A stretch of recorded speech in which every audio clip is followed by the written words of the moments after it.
उसके उपरांत हे भरतवंशी धृतराष्ट्र, अंतर्यामी श्री कृष्ण महाराज ने दोनों सेनाओं के बीच में उस शोक युक्त अर्जुन को हंसते हुए से ये वचन कहे।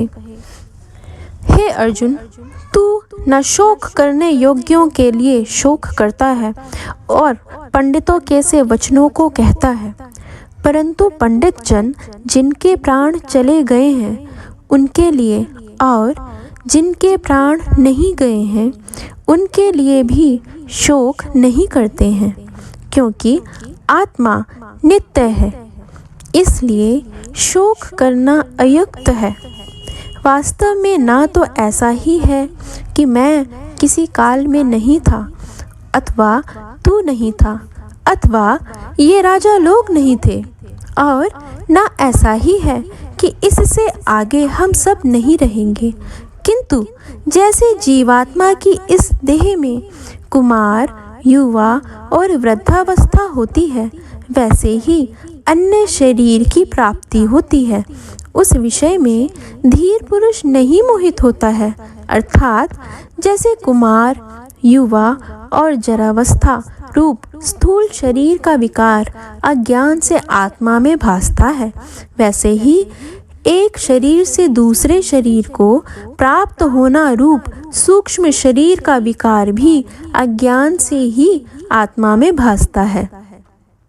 इसलिए तत्व को जानने वाला धीर पुरुष इस विषय में नहीं मोहित होता है।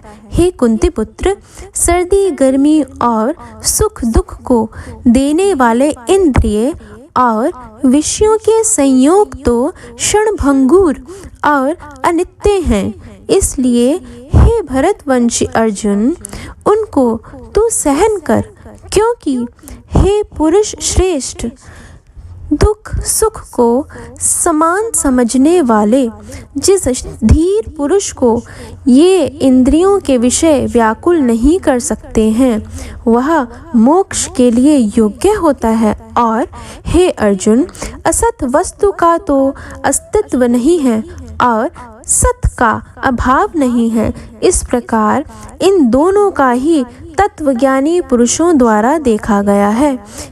इस न्याय के अनुसार नाश रहित तो उसको जान कि जिससे यह संपूर्ण जगत व्याप्त है, क्योंकि इस अविनाशी का विनाश करने को कोई भी समर्थ नहीं है, और इस नाश रहित अप्रमेय नित्य स्वरूप जीवात्मा के ये सब शरीर नाशवान कहे गए हैं। इसलिए हे भरतवंशी अर्जुन, तू युद्ध कर। उसके उपरांत हे भरतवंशी धृतराष्ट्र, अंतर्यामी श्री कृष्ण महाराज ने दोनों सेनाओं के बीच में उस शोक युक्त अर्जुन को हंसते हुए से ये वचन कहे। हे अर्जुन, तू न शोक करने योग्यों के लिए शोक करता है और पंडितों के से वचनों को कहता है, परंतु पंडित जन जिनके प्राण चले गए हैं उनके लिए और जिनके प्राण नहीं गए हैं उनके लिए भी शोक नहीं करते हैं, क्योंकि आत्मा नित्य है, इसलिए शोक करना अयुक्त है। वास्तव में ना तो ऐसा ही है कि मैं किसी काल में नहीं था अथवा तू नहीं था अथवा ये राजा लोग नहीं थे, और ना ऐसा ही है कि इससे आगे हम सब नहीं रहेंगे, किंतु जैसे जीवात्मा की इस देह में कुमार, युवा और वृद्धावस्था होती है, वैसे ही अन्य शरीर की प्राप्ति होती है।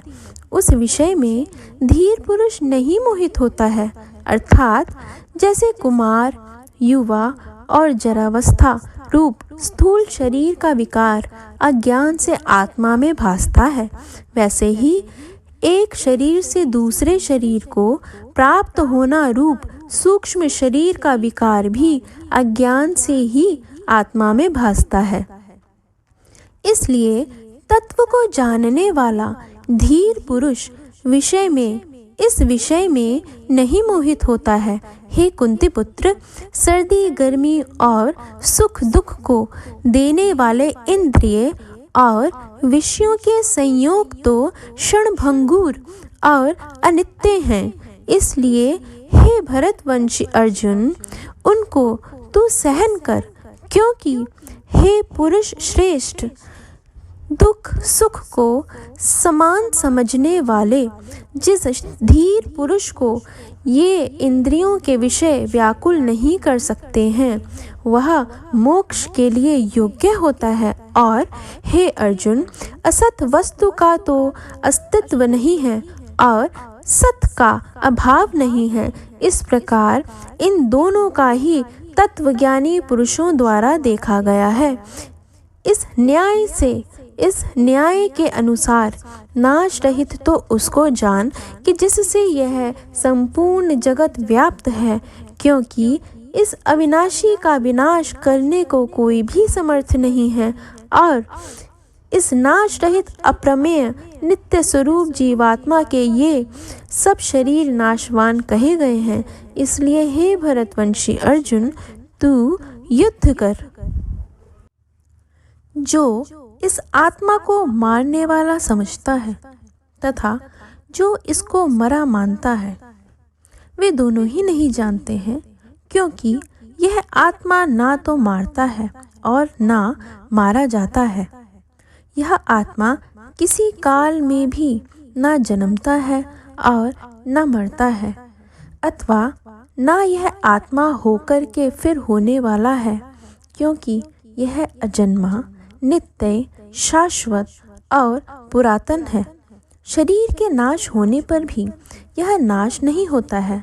हे प्रथापुत्र अर्जुन, जो पुरुष इस आत्मा को नाश रहित, नित्य, अजन्मा और अव्यय जानता है, वह पुरुष कैसे किसको मरवाता है और कैसे किसको मारता है। और यदि तू कहे कि मैं तो शरीरों के वियोग का शोक करता हूँ, तो यह भी उचित नहीं है, क्योंकि जैसे मनुष्य पुराने वस्त्रों को त्याग कर दूसरे नए वस्त्रों को ग्रहण करता है, वैसे ही जीवात्मा पुराने शरीरों को त्याग कर दूसरे नए शरीरों को प्राप्त होता है। हे अर्जुन, इस आत्मा को शास्त्र आदि नहीं काट सकते हैं और इसको आग नहीं जला सकती और इसको जल गीला नहीं कर सकते और वायु नहीं सुखा सकता है, क्योंकि यह आत्मा अच्छेद्य है। यह आत्मा अदाह्य, अकेद्य और अशोष्य है तथा यह आत्मा निःसंदेह, नित्य, सर्वव्यापक, अचल, स्थिर रहने वाला और सनातन है। यह आत्मा अव्यक्त अर्थात इंद्रियों का अविषय और यह आत्मा अचिंत्य अर्थात मन का अविषय और यह आत्मा विकार रहित अर्थात ना बदलने वाला कहा गया है। इससे हे अर्जुन, इस आत्मा को ऐसा जानकर तू शोक करने योग्य नहीं है, अर्थात तुझे शोक करना उचित नहीं है। यदि तू इसको सदा जन्मने और सदा मरने वाला माने तो भी हे अर्जुन, इस प्रकार शोक करने को योग्य नहीं है, क्योंकि ऐसा होने से तो जन्मने वाले की निश्चित मृत्यु और मरने वाले का निश्चित जन्म होना सिद्ध हुआ। इससे भी तू इस बिना उपाय वाले विषय में शोक करने को योग्य नहीं है। यह भीष्मादिकों के शरीर मायामय होने से अनित्य हैं। इससे शरीरों के लिए भी शोक करना उचित नहीं, क्योंकि हे अर्जुन, संपूर्ण प्राणी जन्म से पहले बिना शरीर वाले और जन्म के और मरने के बाद भी बिना शरीर वाले ही हैं। केवल बीच में ही शरीर वाले प्रतीत होते हैं। फिर उस विषय में क्या चिंता है? हे अर्जुन, यह आत्म तत्व बड़ा गहन है, इसलिए कोई महापुरुष ही इस आत्मा को आश्चर्य के ज्यों देखता है और वैसे ही दूसरा कोई महापुरुष ही आश्चर्य के ज्यों इसके तत्व को कहता है और दूसरा कोई ही इस आत्मा को आश्चर्य के ज्यों सुनता है और कोई कोई सुनकर भी इस आत्मा को नहीं जानता। हे अर्जुन, यह आत्मा सबके शरीर में सदा ही अवध्य है, इसलिए संपूर्ण भूत प्राणियों के लिए तू शोक करने को योग्य नहीं है और अपने धर्म को देखकर भी तू भय करने को योग्य नहीं है, क्योंकि धर्म युक्त युद्ध से बढ़कर दूसरा कोई कल्याणकारक कर्तव्य क्षत्रिय के लिए नहीं है। हे पार्थ, अपने आप प्राप्त हुए और खुले हुए स्वर्ग के द्वार रूप इस प्रकार के युद्ध को भाग्यवान क्षत्रिय लोग ही पाते हैं, और यदि तू इस धर्म युक्त संग्राम को नहीं करेगा तो स्वधर्म को और कीर्ति को खोकर पाप को प्राप्त होगा, और सब लोग तेरी बहुत काल तक रहने वाली अपकीर्ति को कथन करेंगे, और वह अपकीर्ति माननीय पुरुष के लिए मरण से भी अधिक बुरी होती है, और इसके तो बहुत माननीय होकर भी अब तुच्छता को प्राप्त होगा।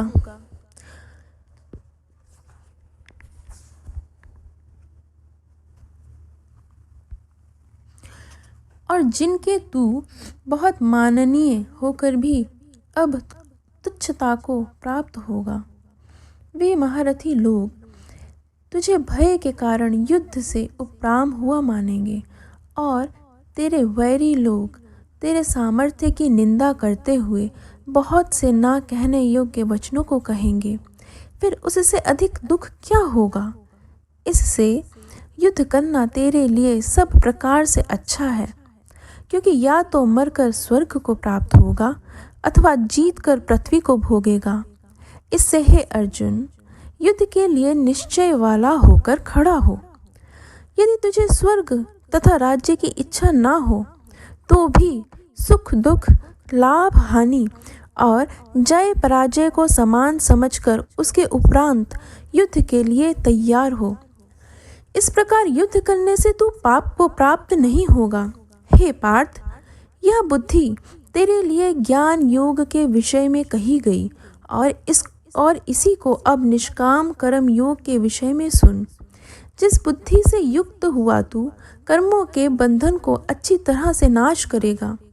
इस निष्काम कर्म योग में आरंभ का अर्थात बीज का नाश नहीं है, और उल्टा फल रूप दोष भी नहीं होता है।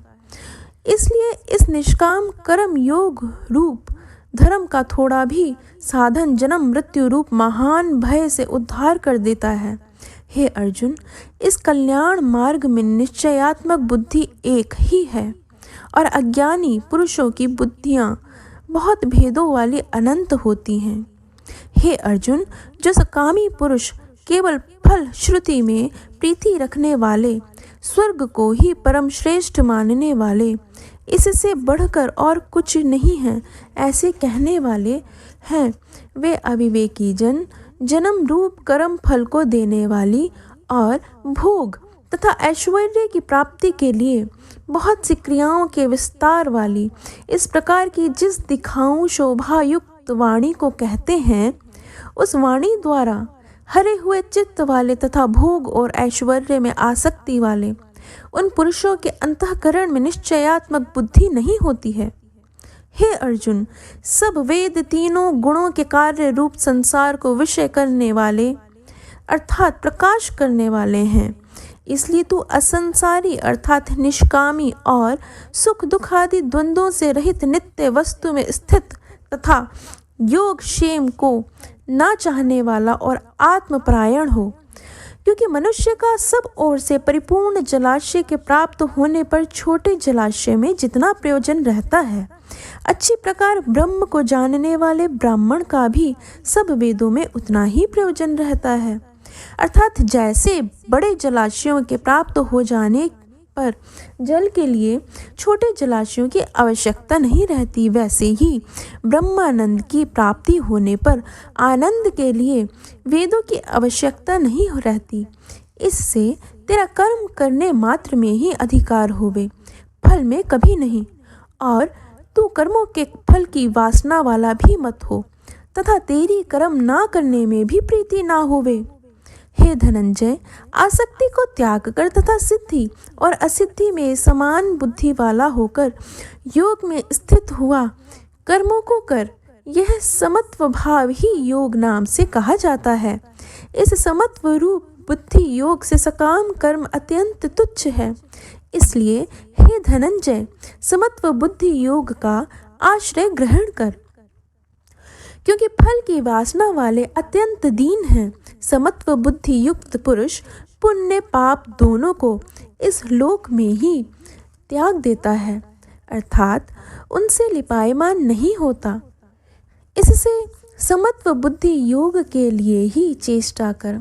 यह समत्व बुद्धि रूप योग ही कर्मों में चतुरता है, अर्थात कर्म बंधन से छूटने का उपाय है। क्योंकि बुद्धि योग युक्त ज्ञानी जन कर्मों से उत्पन्न होने वाले फल को त्याग कर जन्म रूप बंधन से छूटे हुए निर्दोष अर्थात अमृतमय परम पद को प्राप्त होते हैं। हे अर्जुन, जिस काल में तेरी बुद्धि मोह रूप दलदल को बिल्कुल तर जाएगी, तब तू सुनने योग्य और सुने हुए के वैराग्य को प्राप्त होगा। जब तेरी अनेक प्रकार के सिद्धांतों को सुनने से विचलित हुई बुद्धि परमात्मा के स्वरूप में अचल और स्थिर ठहर जाएगी, तब तू समत्व रूप योग को प्राप्त होगा। इस प्रकार भगवान के वचनों को सुनकर अर्जुन ने पूछा, हे केशव, समाधि में स्थिर बुद्धि वाले पुरुष का क्या लक्षण है और स्थिर बुद्धि पुरुष कैसे बोलता है, कैसे बैठता है, कैसे चलता है। उसके उपरांत श्री कृष्ण भगवान बोले, हे अर्जुन, जिस काल में यह पुरुष मन में स्थित संपूर्ण कामनाओं को त्याग देता है, उस काल में आत्मा से ही आत्मा में संतुष्ट हुआ स्थिर बुद्धि वाला कहा जाता है, तथा दुखों की प्राप्ति में उद्वेग रहित है। मन जिसका और सुखों की प्राप्ति में दूर हो गई है स्पृहा जिसकी, तथा नष्ट हो गए हैं राग भय और क्रोध जिसके, ऐसा मुनि स्थिर बुद्धि कहा जाता है। जो पुरुष सर्वत्र स्नेह रहित हुआ उन शुभ तथा अशुभ वस्तुओं को प्राप्त होकर ना प्रसन्न होता है और ना द्वेष करता है, उसकी बुद्धि स्थिर है। और कछुआ अपने अंगों को जैसे समेट लेता है, वैसे ही यह पुरुष जब सब ओर से अपनी इंद्रियों को इंद्रियों के विषयों से समेट लेता है, तब उसकी बुद्धि स्थिर होती है। यद्यपि इंद्रियों के द्वारा विषयों को ना ग्रहण करने वाले पुरुष के भी केवल विषय तो निवृत्त हो जाते हैं, परंतु राग नहीं निवृत्त होता। और इस पुरुष का तो राग भी परमात्मा को साक्षात करके निवृत्त हो जाता है। और हे अर्जुन, जिससे कि यत्न करते हुए बुद्धिमान पुरुष के भी मन को यह प्रमथन स्वभाव वाली इंद्रियां बलात् हर लेती हैं। इसलिए मनुष्य को चाहिए कि उन संपूर्ण इंद्रियों को वश में करके समाहित चित्त हुआ मेरे परायण स्थित होवे, क्योंकि जिस पुरुष के इंद्रियां वश में होती हैं, उसकी ही बुद्धि स्थिर होती है। हे अर्जुन, मन सहित इंद्रियों को वश में करके मेरे परायण न होने से मन के द्वारा विषयों का चिंतन होता है, और विषयों का चिंतन करने वाले पुरुष की उन विषयों में आसक्ति हो जाती है, और आसक्ति से उन विषयों की कामना उत्पन्न होती है, और कामना में विघ्न पड़ने से क्रोध उत्पन्न होता है। क्रोध से अविवेक अर्थात मूढ़ भाव उत्पन्न होता है, और अविवेक से स्मरण शक्ति भ्रमित हो जाती है, और स्मृति के भ्रमित हो जाने से बुद्धि अर्थात ज्ञान शक्ति का नाश हो जाता है, और बुद्धि के नाश होने से यह पुरुष अपने श्रेय साधन से गिर जाता है। परंतु स्वाधीन अंतःकरण वाला पुरुष राग द्वेष से रहित अपने वश में की हुई इंद्रियों द्वारा विषयों को भोगता हुआ अंतःकरण की प्रसन्नता अर्थात स्वच्छता को प्राप्त होता है। उस निर्मलता के होने पर इसके संपूर्ण दुखों का अभाव हो जाता है, और उस प्रसन्न चित्त वाले पुरुष की बुद्धि शीघ्र ही अच्छी प्रकार स्थिर हो जाती है। हे अर्जुन, साधन रहित पुरुष के अंतःकरण में श्रेष्ठ बुद्धि नहीं होती है, और उस अयुक्त के अंतःकरण में आस्तिक भाव भी नहीं होता है, और बिना आस्तिक भाव वाले पुरुष को शांति भी नहीं होती। फिर शांति रहित पुरुष को सुख कैसे हो सकता है? क्योंकि जल में वायु नाव को जैसे हर लेता है, वैसे ही विषयों में विचरती हुई इंद्रियों के बीच में जिस इंद्रिय के साथ मन रहता है, वह एक ही इंद्रिय इस अयुक्त पुरुष की बुद्धि को हरण कर लेती है। इससे हे महाबाहो, जिस पुरुष की इंद्रियां सब प्रकार इंद्रियों के विषयों से वश में की हुई होती हैं, उसकी बुद्धि स्थिर होती है। और हे अर्जुन, संपूर्ण भूत प्राणियों के लिए जो रात्रि है, उस नित्य शुद्ध बोध स्वरूप परमानंद में भगवत को प्राप्त हुआ योगी पुरुष जागता है। और जिस नाशवान क्षणभंगुर सांसारिक सुख में सब भूत प्राणी जागते हैं, तत्व को जानने वाले मुनि के लिए वह रात्रि है। जैसे सब ओर से परिपूर्ण अचल प्रतिष्ठा वाले समुद्र के प्रति नाना नदियों के जल उसको चलायमान ना करते हुए ही समा जाते हैं, वैसे ही जिस स्थिर बुद्धि पुरुष के प्रति संपूर्ण भोग किसी प्रकार का विकार उत्पन्न किए बिना ही समा जाते हैं, वह पुरुष परम शांति को प्राप्त होता है, न कि भोगों को चाहने वाला। क्योंकि जो पुरुष संपूर्ण कामनाओं को त्याग कर ममता रहित और अहंकार रहित स्पृहा रहित हुआ बरतता है, वह शांति को प्राप्त होता है। हे अर्जुन, यह ब्रह्म को प्राप्त हुए पुरुष की स्थिति है। इसको प्राप्त होकर योगी कभी मोहित नहीं होता है और अंतकाल में भी इस निष्ठा में स्थित होकर ब्रह्मानंद को प्राप्त होता है। इति श्रीमद् भगवत गीता रूपी उपनिषदम एवं ब्रह्म विद्या तथा योग शास्त्र विषयक श्री कृष्ण और अर्जुन के संवाद में सांख्य योग नामक दूसरा अध्याय।